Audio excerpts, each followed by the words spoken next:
अगर उनकी मेंबरशिप आप देखें, प्रोफाइल देखें, मेंबरशिप संख्या देखें, 5 दिन के अंदर उन्होंने अपने मेंबरशिप का जो उनका नंबर था, मेंबरशिप में मैंडेटरी है कि आपको बेरोजगार नहीं और पड़े-पड़े रील चलाते हैं। आलसी बेरोजगार होना चाहिए, आलसी बेरोजगार होना चाहिए।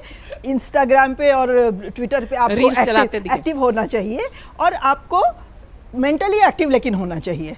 बेरोजगार हो और आलसी हो, उसके अलावा मेंटली एक्टिव होना चाहिए और बातें आप कह सके, सेंसिबल बातें कह सके, ये आपके पास कैपेबिलिटी होनी चाहिए।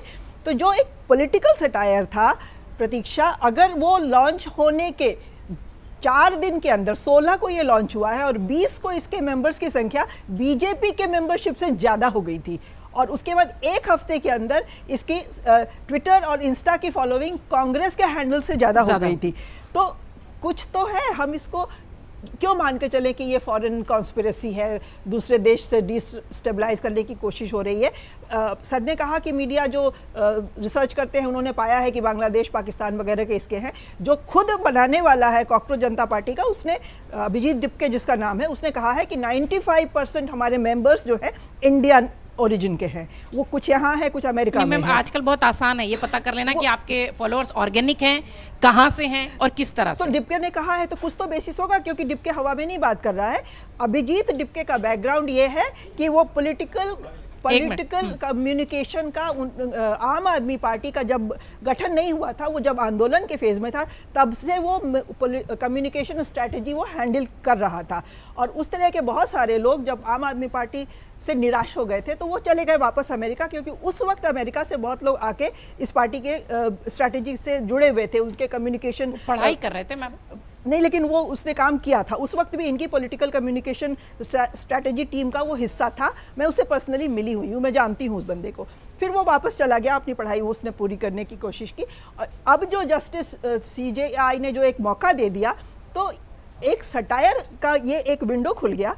ये अगर बेबुनियाद होता, आधारहीन होता, तो इसके 1000, 2000, 5000 फॉलोअर्स होते और अपनी मौत ये खुद मर जाता।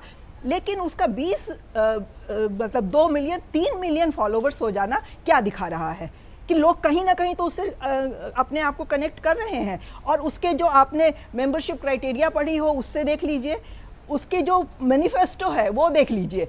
वो मैनिफेस्टो में उसने क्या क्या रखा है, वो चीज़ें रखी हैं जो कि आज के युवा को आंदोलित कर रही हैं और उस आंदोलित युवा को कहीं कोई आउटलेट नहीं मिल रहा है। और ये चीज़ें वो बिल्कुल आधारहीन हवा में नहीं जा रही हैं। 1 मिनट प्रतीक्षा, यूपी में अभी शिक्षक भर्ती के जो उम्मीदवार हैं, जो कि 5-5, 6-6 साल से अपनी उसका अपॉइंटमेंट का वेट कर रहे हैं, उन्होंने कॉकरोच बनकर सड़क पर रेंगते हुए प्रदर्शन किया है।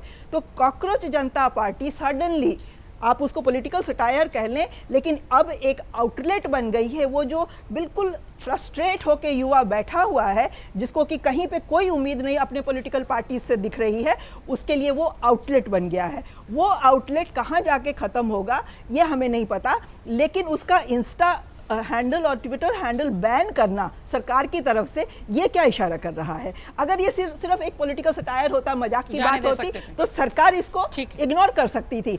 और उसके ऊपर कि ये नेशनल सिक्योरिटी में थ्रेट है, इस वजह से बैन किया जा रहा है। ये क्या दिखा रहा है कि बीजेपी को कहीं ना कहीं उनकी बातें चुभ गई हैं, सरकार को चुभ गई हैं और उनको ये खतरा जरूर महसूस हो रहा है कि आगे जाके कहीं ये हमारे लिए खतरा ना बन जाए। क्योंकि वो जो उसकी मेंबरशिप की प्रोफाइल है, ये वही प्रोफाइल है जो हर बीजेपी की रैली में जाके मोदी जी के हाथ में वो फोटो लेके मोदी मोदी चिल्लाते हैं। आज अब वो सड़कों पे जब कॉकरोच की तरह रेंग रहे हैं और जैसे हमारे माननीय चीफ जस्टिस साहब ने कहा कि मीडिया में और एक्टिविस्ट बन रहे हैं, NGO में जा रहे हैं, वो युवा अब अपना आउटलेट ढूंढ रहा है। और कल को अगर इसका कहीं फॉर्मलाइजेशन हो जाता है तो बीजेपी को खतरा है इससे। अगर आप ये वीडियो YouTube पर देख रहे हैं तो हमारे चैनल को सब्सक्राइब कर बेल आइकन दबाएं और Facebook पर देख रहे हैं तो हमारे पेज को लाइक करें।